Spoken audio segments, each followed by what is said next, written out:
कल हमने स्टडी की थी हाइब्रिडाइजेशन की। हाइब्रिडाइजेशन एक फिनोमिना है जिसमें same energy approx similar energy level के ऑर्बिटल मिक्सिंग करते हैं और ओवरलैपिंग करके बॉन्ड फॉर्मेशन करते हैं। ये हाइब्रिडाइजेशन की फिनोमिना है। हाइब्रिडाइजेशन का पहला रूल है कि इसमें सिमिलर एनर्जी लेवल के ऑर्बिटल इन्वॉल्व होंगे। एग्जांपल आपको समझाया था कि 2s ऑर्बिटल का इलेक्ट्रॉन जंप कर 2p में कहीं जा सकता है, वैकेंट p ऑर्बिटल, लेकिन 2s का इलेक्ट्रॉन जंप कर थर्ड ऑर्बिट में जंप नहीं कर सकता। 3s ऑर्बिटल में अगर इलेक्ट्रॉन है, थर्ड ऑर्बिट वैलेंसी सेल है, तो 3s का इलेक्ट्रॉन निकल के 3p में जा सकता है और वहां d ऑर्बिटल भी वैकेंट होगा थर्ड ऑर्बिट में, तो d ऑर्बिटल में भी वो जंप कर सकता है। ठीक है, इस तरह सिमिलर एनर्जी लेवल के ऑर्बिटल हाइब्रिडाइजेशन में इन्वॉल्व है, पहला रूल।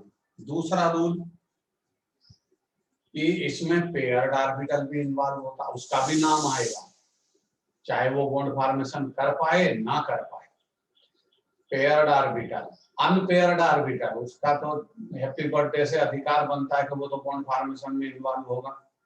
एंड वेकेंट ऑर्बिटल, जो वेकेंट ऑर्बिटल है और जो यूज हुआ हाइब्रिडाइजेशन में, उसमें कोई इलेक्ट्रॉन जंप करके अनपेयर्ड हुआ, वो ऑर्बिटल का भी नाम है। कल आपने दो एग्जांपल समझे, एक था बेरिलियम क्लोराइड BeCl2 जिसका हाइब्रिडाइजेशन sp था। दूसरा एग्जांपल मैंने समझाया था BF3 बोरान ट्राइफ्लोराइड जिसका हाइब्रिडाइजेशन था sp2। आज हम स्टडी करेंगे sp3 हाइब्रिडाइजेशन की, जिसका पहला एग्जांपल है मीथेन।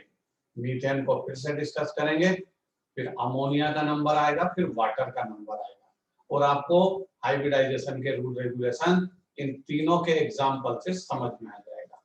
देखते हैं, चलिए। Hybridisation heading sp3। sp3 hybridisation का जैसा मतलब है, इसमें एक s ऑर्बिटल और p के 3 ऑर्बिटल इन्वॉल्व होंगे, चाहे वो अनपेयर्ड हो, चाहे पेयर्ड हो, चाहे वेकेंट ऑर्बिटल। पहले मीथेन का केस लेंगे। मीथेन का फार्मूला होता है CH4, कार्बन सेंट्रल एटम है इसका, तो कार्बन का डायग्राम बनाएंगे। इन द फर्स्ट ऑर्बिट 2 सेकंड 4, ये कार्बन का वैलेंसी सेल, इसी को डिजाइन करेंगे। 2s2 2p2, ये कार्बन के वैलेंसी सेल का डायग्राम। अब यहाँ पर ये 2s एंड ये 2p, p ऑर्बिटल में 2 इलेक्ट्रॉन अनपेयर्ड है, बट s ऑर्बिटल तो पेयर्ड है। ये कार्बन की ग्राउंड स्टेट है। अब भाई ग्राउंड स्टेट में आप जब चेक करेंगे कार्बन को, तो उसके वैलेंसी सेल का s ऑर्बिटल तो पेयर्ड है, वो तो बॉन्ड फॉर्मेशन कर ही नहीं सकता। हाँ, हाइब्रिडाइजेशन में इन्वॉल्व हो सकता है, क्योंकि हाइब्रिडाइजेशन का रूल बदल चुका है। ऑर्बिटल ओवरलैपिंग थ्योरी के अकॉर्डिंग ये ऑर्बिटल पेयर्ड है, बॉन्ड फॉर्मेशन में इन्वॉल्व नहीं हो सकता, लेकिन ये हाइब्रिडाइजेशन में तो इन्वॉल्व हो सकता है, क्योंकि हाइब्रिडाइजेशन का रूल है कि पेयर्ड ऑर्बिटल इन्वॉल्व हो सकता है। बट ये क्या करेगा, अपनी एक्साइटेड स्टेट में क्या करेगा, कार्बन अपनी एक्साइटेड स्टेट में जाएगा और फिर हाइब्रिडाइजेशन करेगा। तो क्या होगा, ये s ऑर्बिटल, ये p ऑर्बिटल, यहाँ का जो एक इलेक्ट्रॉन है ये वेकेंट p z ऑर्बिटल में जंप कर जाएगा। यही तो hybridisation. Orbital of similar energy level react together, आपस में रिएक्ट होंगे, आर रीडिस्ट्रीब्यूट देयर एनर्जी, अपनी एनर्जी को रीडिस्ट्रीब्यूट करेंगे and form new hybrid orbital. ये नया हाइब्रिड ऑर्बिटल उसने प्रोड्यूस किया, इसी का नाम हाइब्रिडाइजेशन। अब 4 ऑर्बिटल एक्साइटेड स्टेट में अनपेयर्ड हो गए, एनर्जी एब्जॉर्ब होगी इसमें, तभी इलेक्ट्रॉन आगे जाता है। लोअर एनर्जी लेवल से हायर एनर्जी लेवल को तभी जाएगा जब वो एनर्जी को एब्जॉर्ब करेगा। ठीक है, अब समस्या है कि 4 ऑर्बिटल अनपेयर्ड हो गए एक्साइटेड स्टेट में, चारों ऑर्बिटल बॉन्ड फॉर्मेशन में इन्वॉल्व होंगे। पहला हाइड्रोजन 1 2 3 4, अरे हाइड्रोजन के बारे में पता है, उसके पास एक सिंगल एस ऑर्बिटल है स्फेरिकल इन शेप, वो यहाँ आकर के अटैच हो जाएगा और किसका फॉर्मेशन कर लेगा, मीथेन के मॉलिक्यूल का। ये कार्बन सेंट्रल एटम, इसके चारों साइड हाइड्रोजन है, 1 2 3 4, क्लियर। चारों हाइड्रोजन 4 कॉर्नर पर गए। क्यों गए?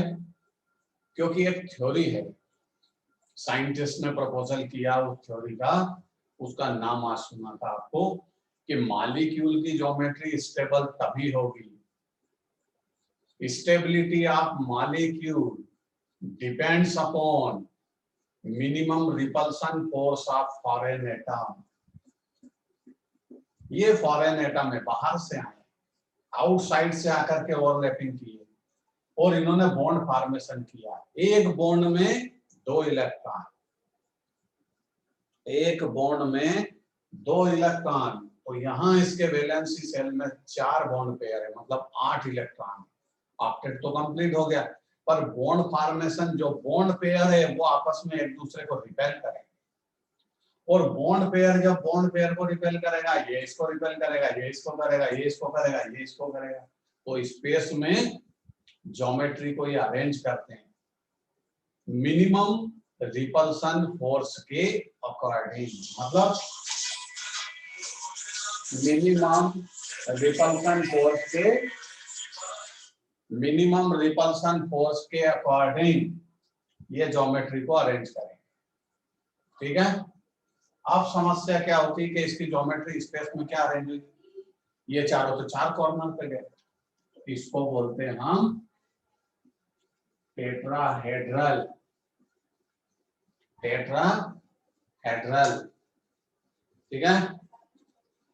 और इसका हाइड्रोजन हाइड्रोजन का बॉन्ड एंगल क्या होगा, 109 degree 28 minute. Bond angle, geometry, hybridisation, ये पर्टिकुलर मॉलिक्यूल के फिक्स होते हैं, डेफिनेट होते हैं। हाइब्रिडाइजेशन देखो मीथेन का क्या, अरे कार्बन का एक s ऑर्बिटल और 3 ऑर्बिटल इन्वॉल्व हुए, इसलिए इसका हाइब्रिडाइजेशन sp3। ये मीथेन की स्टोरी, मीथेन की स्टोरी को नोट करिए, फिर आपको अमोनिया की स्टोरी समझाएंगे, फिर वाटर की स्टोरी समझाएंगे।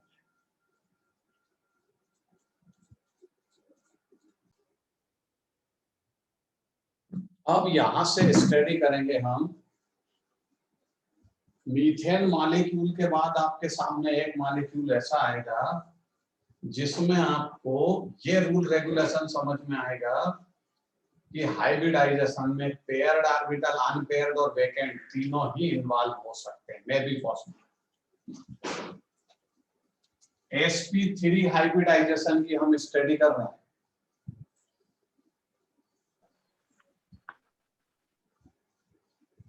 समझिए, formation of ammonia molecule, ammonia molecule का फॉर्मेशन यहां से लेंगे हम NH3 मॉलिक्यूल का फॉर्मेशन।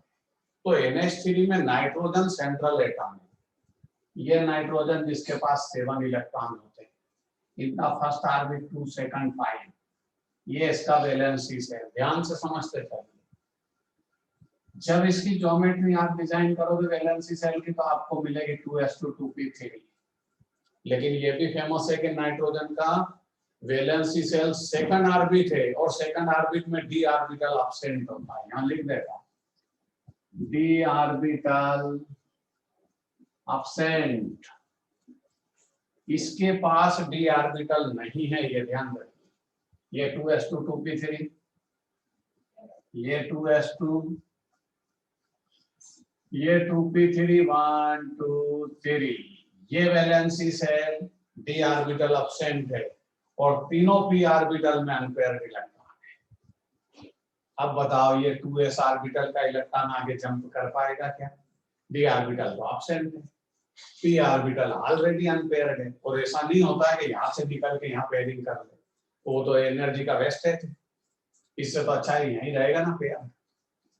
तो यहाँ अमोनिया के फॉर्मेशन में नाइट्रोजन की प्रॉब्लम क्या है कि उसके पास 3 p ऑर्बिटल जिनका नाम px py pz है, वो तीनों अनपेयर है, और s ऑर्बिटल का जो s ऑर्बिटल है उसमें 2 इलेक्ट्रॉन पेयर है, मतलब ये आगे नहीं जंप कर सकता, can not jump from lower energy level to higher energy level, और d ऑर्बिटल भी एब्सेंट है। तो क्या होगा, ये orbital as it is paired hybridisation में इन्वॉल्व होगा, बट ओवरलैपिंग नहीं करेगा, बॉन्ड फॉर्मेशन नहीं करेगा, no involve in bond formation, hybridisation में इन्वॉल्व होगा। ध्यान दीजिए वर्ड पर, ये हाइब्रिडाइजेशन में इन्वॉल्व होगा, क्योंकि हाइब्रिडाइजेशन में पेयर्ड ऑर्बिटल इन्वॉल्व होता है, हाइब्रिड होगा। ये 3 ऑर्बिटल नाइट्रोजन के वैलेंसी शेल में जो प्रेजेंट है, ये ओवरलैपिंग करेंगे, और किससे ओवरलैपिंग करेंगे, आपको दिखता 3 हाइड्रोजन आए, केवल एक हाइड्रोजन यहाँ ओवरलैपिंग करेगा, एक यहाँ और एक यहाँ।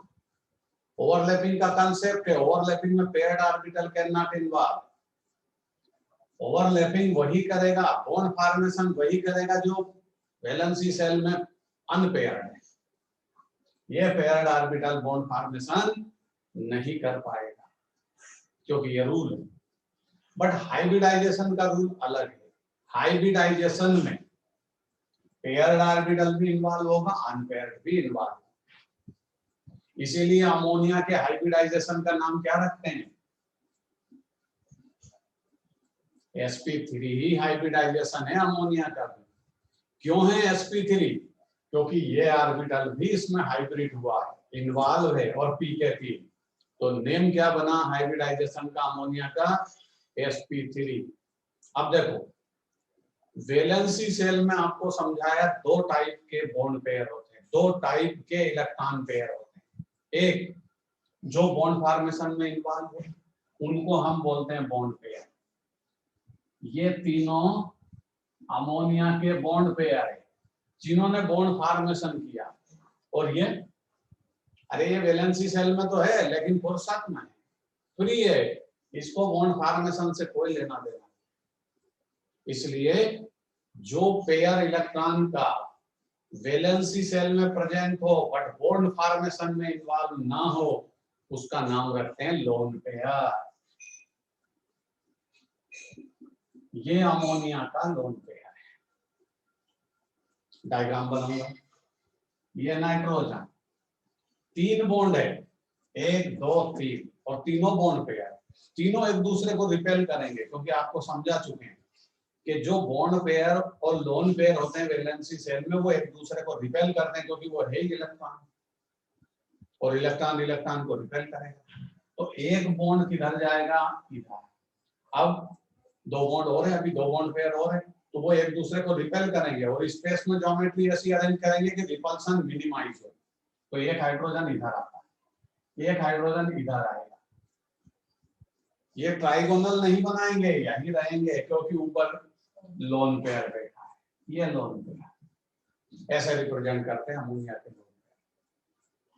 ये लोन पेयर इस बॉन्ड पेयर के इलेक्ट्रॉन को रिपेल करेगा, ये लोन पेयर इसके बॉन्ड पेयर को भी रिपेल करेगा, ये वाला बॉन्ड पेयर इसको इसको सबको रिपेल करेंगे आपस में। इसी थ्योरी का नाम है, ध्यान लिख देगा, valency cell electron pair repulsion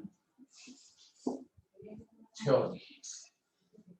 क्या नाम है इसका, वेस्पर थ्योरी। क्या बोलते हैं इसको, valency cell electron pair repulsion theory. क्या होती है ये, साइंटिस्ट ने एक थ्योरी का प्रपोजल किया और बोला कि मॉलिक्यूल की जो ज्योमेट्री है वो रिपल्सन थ्योरी पर डिपेंड। रिपल्सन क्या होना चाहिए, repulsion should be minimise for stability of molecule. किसी भी मॉलिक्यूल की स्टेबिलिटी उसके रिपल्सन फोर्स पर डिपेंड है। मॉलिक्यूल की स्टेबिलिटी उसके रिपल्सन फोर्स पर डिपेंड है। Repulsion should be minimise, repulsion minimise होना चाहिए वैलेंसी सेल में present bond pair and lone pair. तो इसी थ्योरी का नाम है VSEPR, valency shell electron pair repulsion theory. पहला पॉइंट तो ये है वेस्पर थ्योरी का कि repulsion should be minimise for stability of molecule. Molecule का अरेंजमेंट स्पेस में वो इस तरह ऑक्यूपाइड करेगा जिससे कि बॉन्ड पेयर और लोन पेयर का रिपल्सन मिनिमाइज। अब रिपल्सन किसमें सबसे ज्यादा होगा, तो वो थ्योरी बोलती है वेस्पर थ्योरी कि सबसे हाईएस्ट, सबसे मैक्सिमम रिपल्सन होता है लोन पेयर। लोन पेयर क्यों?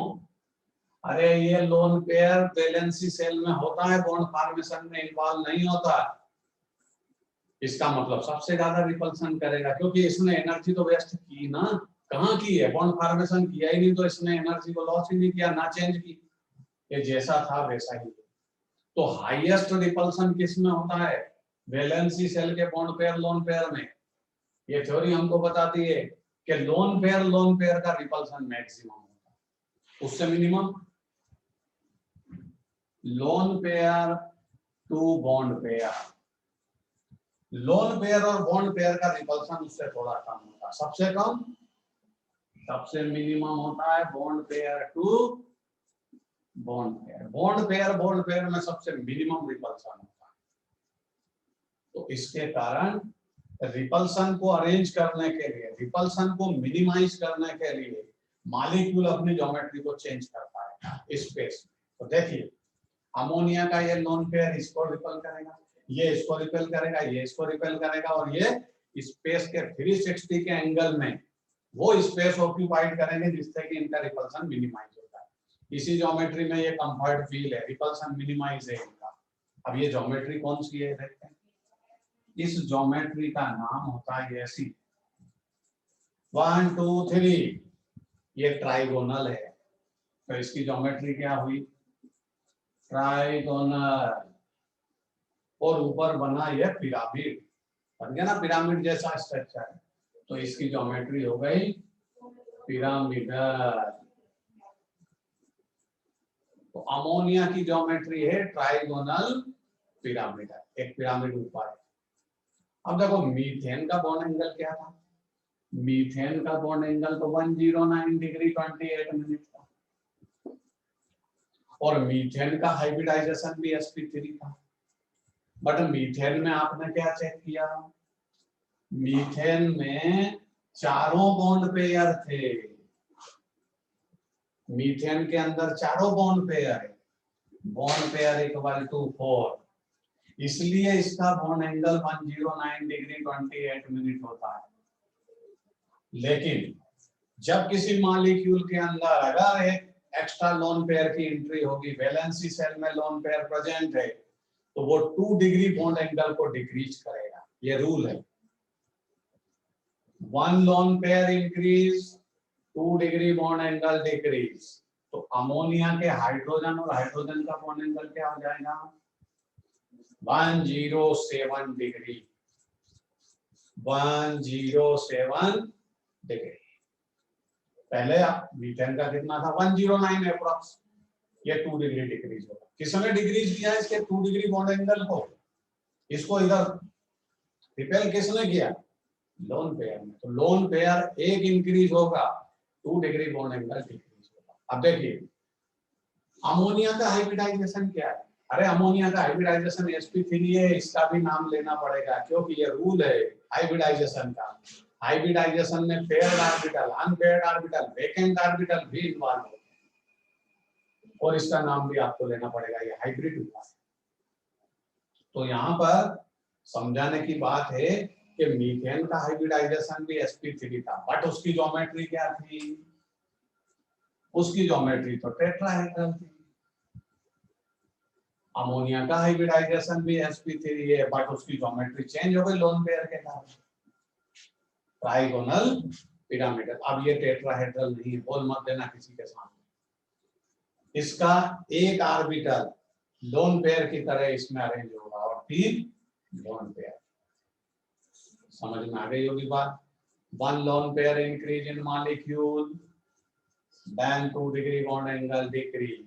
ये भी कहानी फिक्स है। तो नोट करिए, formation of ammonium molecule. Next example, water molecule. Water molecule का हाइब्रिडाइजेशन भी sp3, जो मीथेन का भी था और अमोनिया का भी। यही वाटर sp3 हाइब्रिडाइजेशन में एग्जांपल है। ऑक्सीजन इसका सेंट्रल एटम है, ये ऑक्सीजन है। In the first orbit to second 6, second orbit में कितना इलेक्ट्रॉन है? 6 इलेक्ट्रॉन है। इसकी ज्योमेट्री बनाएंगे। क्या ज्योमेट्री होगी इसकी? 2s2 2p4।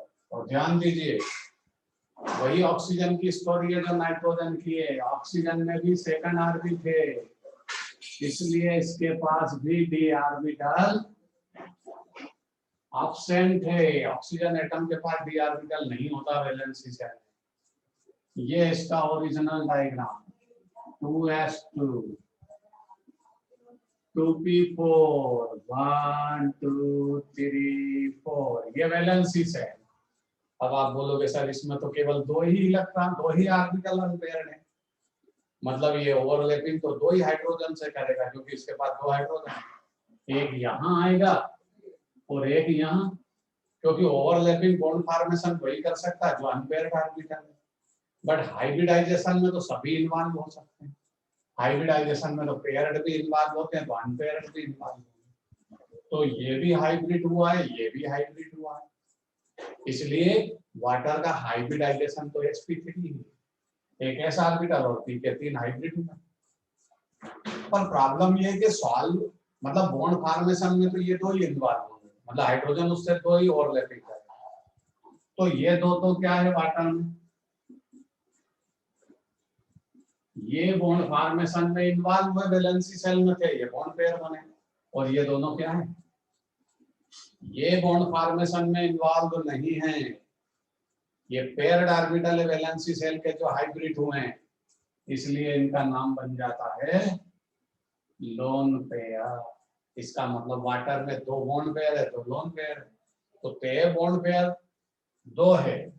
अमोनिया के पास जाओ, अमोनिया का डायग्राम क्या था? ऐसे, अमोनिया के पास 3 बॉन्ड पेयर थे और एक लोन पेयर था। तो ज्योमेट्री क्या हो गई थी?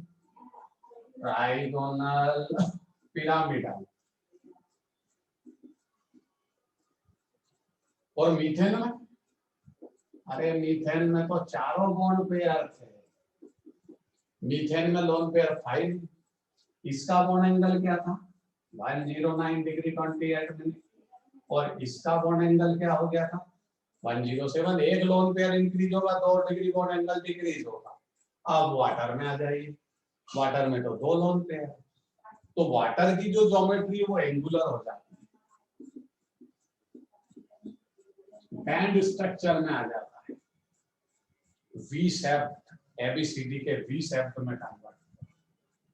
ये यहाँ हाइड्रोजन होगा, यहाँ हाइड्रोजन होगा, यहाँ ऑक्सीजन, ये बन गया वाटर वी शेप। ये हाइड्रोजन, आप बोलोगे सर ऐसा होना था इसको, तो ये ऑक्सीजन, एक हाइड्रोजन इधर होना था, एक इधर होना था। वाटर को तो कैसा होना था? लीनियर होना था। अरे बॉन्ड पेयर अगर होते केवल दो तो ये लीनियर हो जाता, जैसे बेरिलियम क्लोराइड था। बट ये लोन पेयर इसके दोनों, ये ज्योमेट्री को डिस्टर्ब करेंगे। और वाटर के दोनों लोन पेयर, ये एक, ये इधर आएगा तो दूसरे को और रिपेल करेगा, वो दूसरे कॉर्नर पे जाएगा। और ये दोनों लोन पेयर वाटर के इन बॉन्ड पेयर को भी रिपेल करेंगे। तो हाइड्रोजन को ऐसे लीनियरली स्ट्रक्चर में डिजाइन नहीं होना चाहिए। ये वाटर का टाइप कैसे शेप का है वाटर? वाटर वी शेप होता है। कुछ बुक में ऐसा भी लिखा, बैंड स्ट्रक्चर, एंगुलर स्ट्रक्चर, सब बातें सही है। अब बता बॉन्ड एंगल कितना होगा?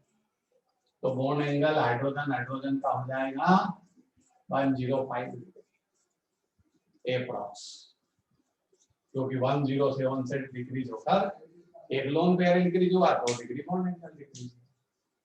तो ये वाटर मॉलिक्यूल, इसमें भी sp3 हाइब्रिडाइजेशन है, but 2 bond pair 2 lone pair. कहानी समाप्त हुई। इसको आप नोट करेंगे और हाइब्रिडाइजेशन sp3 के 3 एग्जाम्पल हाइब्रिडाइजेशन की। और हाइब्रिडाइजेशन में अब sp, sp2, sp3 के एग्जाम्पल समझे अब आएगा उसके बाद वाला जिसका नाम है sp3 डिहाइब्रिडाइजेशन। यहाँ पर एक s ऑर्बिटल pk3 और एक d ऑर्बिटल इन्वॉल्व। देखते हैं कैसे होगा, एग्जाम्पल समझाते। एग्जाम्पल होगा PCl5 जिसका नाम है फास्फोरस पेंटाक्लोराइड। फास्फोरस इसका सेंट्रल एटम है, क्लोरीन बाहर से आएगा आउटसाइड से। तो पहले क्लोरीन की कहानी समझ लें। क्लोरीन के पास इलेक्ट्रॉन कितने, 17 इन द फर्स्ट ऑर्बिट, 2 सेकंड है, थर्ड 7। ये क्लोरीन की ज्योमेट्री। क्लोरीन की ज्योमेट्री, क्लोरीन के वैलेंसी सेल में आउटर में 7 इलेक्ट्रॉन है, डायग्राम क्या बनेगा 3s2 3p5।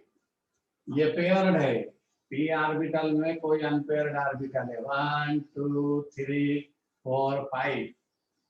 ये देखिए क्लोरीन के पास pz ऑर्बिटल अनपेयर्ड है, वो आकर के इधर ओवरलैपिंग करेगा क्योंकि क्लोरीन हैलोजन फैमिली का मेंबर है, उसकी रिक्वायरमेंट 1 इलेक्ट्रॉन।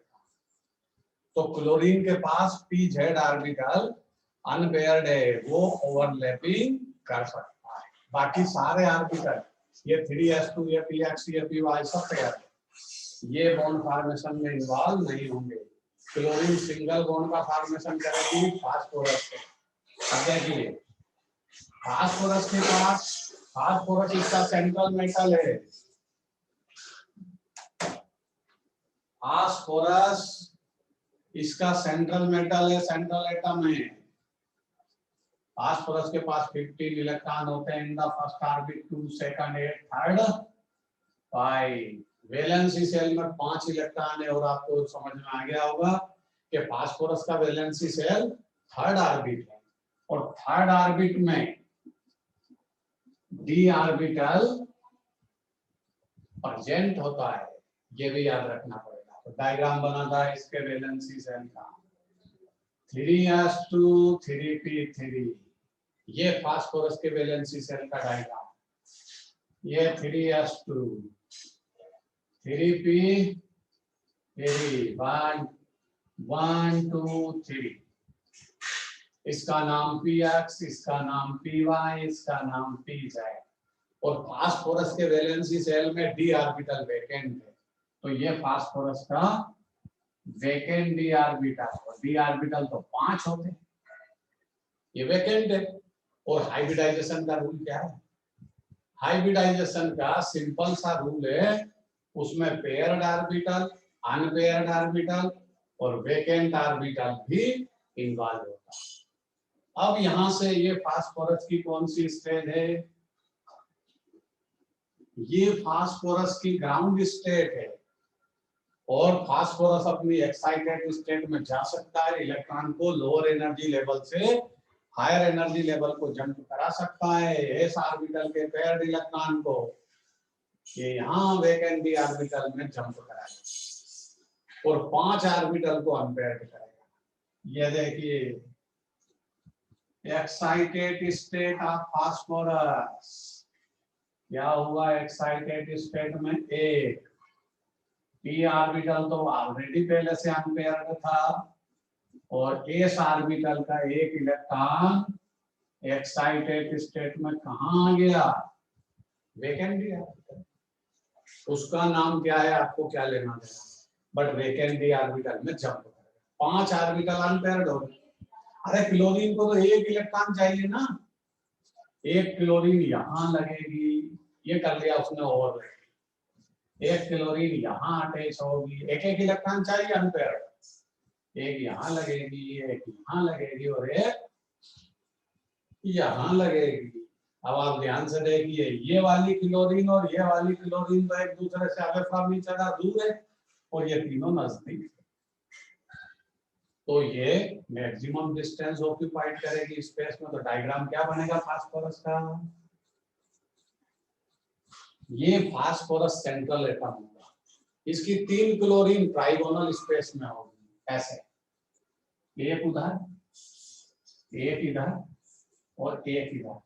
अरे इनके बॉन्ड पेयर 17 इलेक्ट्रॉन लेकर के आइए, क्लोरीन तो रिपल्सन नहीं होगा इलेक्ट्रॉन टू इलेक्ट्रॉन, तो ये क्लोरीन इसको रिपेल करेगी, वो क्लोरीन उसको रिपेल करेगी, तीनों ट्राइगोनल स्पेस में आएंगे क्योंकि यही मैक्सिमम डिस्टेंस है 360 एंगल से। अब 2 क्लोरीन और है, एक जाएगी अपर लेवल में, एक जाएगी डाउन ऐसे। ये 5 क्लोरीन अटैच हो चुके, तो ये क्या बना, ये तो बना ट्राइगोनल, क्या बना ये ट्राइगोनल। अब पिरामिड कितने बन गए, जैसे अमोनिया में लोन पेयर ऊपर था तो एक पिरामिड बनता था, इसमें तो 2 पिरामिड बन गए, एक ये पिरामिड हो गया, एक ये पिरामिड हो गया, ट्राइगोनल। तो ये बन गया ज्योमेट्री ट्राइगोनल बाई पिरामिडल। ये PCl5 की ज्योमेट्री है, ट्राइगोनल बाई पिरामिडल। अब आप ये बोलोगे कि सर इनके बॉन्ड एंगल क्या होंगे, अरे बॉन्ड एंगल तो सीधे दिखते हैं, इन तीनों क्लोरीन का बॉन्ड एंगल आपस में क्या है 120 डिग्री। इन तीनों क्लोरीन का आपस में बॉन्ड एंगल 120 डिग्री है, क्योंकि ये 360 के स्पेस में 3 कॉर्नर पर है। अब दूसरी समस्या, ये क्लोरीन से इस क्लोरीन का बॉन्ड एंगल क्या है, इस क्लोरीन से इस क्लोरीन का बॉन्ड एंगल क्या है, इस क्लोरीन से इसका बॉन्ड एंगल क्या है, फिर इस क्लोरीन से इन तीनों के बॉन्ड एंगल क्या है। तो देखिए ज्योमेट्री होती कैसे है, ध्यान से समझिए। ये फास्फोरस सेंट्रल एटम स्पेस में geometry molecule 3D geometry design करता है। ये फास्फोरस, एक क्लोरीन किधर है, इधर, ये एक क्लोरीन इधर, एक क्लोरीन इधर, ये तीनों सेम प्लेन में, एक ऐसे स्ट्रेट लाइन में और 2 ऐसे, एक इधर और एक इधर। अब बता, एक क्लोरीन कहाँ है, ये वाली, ये ऐसे ऊपर यहाँ पर, और दूसरी कहाँ है डाउन साइड नीचे यहाँ पर। तो बताओ ये क्लोरीन ऊपर वाली, इससे इसका बॉन्ड एंगल कितना, अरे जो इधर क्लोरीन है 90 डिग्री हुआ ना ये ऐसे, इस वाली क्लोरीन से बताओ इसका बॉन्ड एंगल क्या है, ये ऐसे 90 डिग्री, और इधर वाली क्लोरीन का, इधर वाली क्लोरीन का भी तो 90 डिग्री। तो इस क्लोरीन से इन तीनों के बॉन्ड एंगल क्या है 90 डिग्री, इस क्लोरीन से इन तीनों के बॉन्ड एंगल क्या है 90 डिग्री। तो ये 2 बॉन्ड एंगल के लिए PCl5 फेमस है। इन तीनों क्लोरीन का आपस में बॉन्ड एंगल 120 डिग्री होता है, और इनका इन तीनों से 90 डिग्री, और इसका इन तीनों से भी 90 डिग्री बॉन्ड एंगल होता है। आपसे एग्जाम में अगर पूछा जाए कि PCl5 के मॉलिक्यूल में कितने बॉन्ड एंगल 90 डिग्री के हैं, तो आपको आंसर देना है ये 3 बॉन्ड एंगल तो 90 के इधर, और 3 बॉन्ड एंगल 90 के इधर, 6 बॉन्ड एंगल 90 के होंगे, और इनका आपसी 3 बॉन्ड एंगल 120। बात आ गई समझ में। चलिए 5 बॉन्ड पेयर, पांचों बॉन्ड पेयर लोन पेयर इसमें एब्सेंट है, लिखिए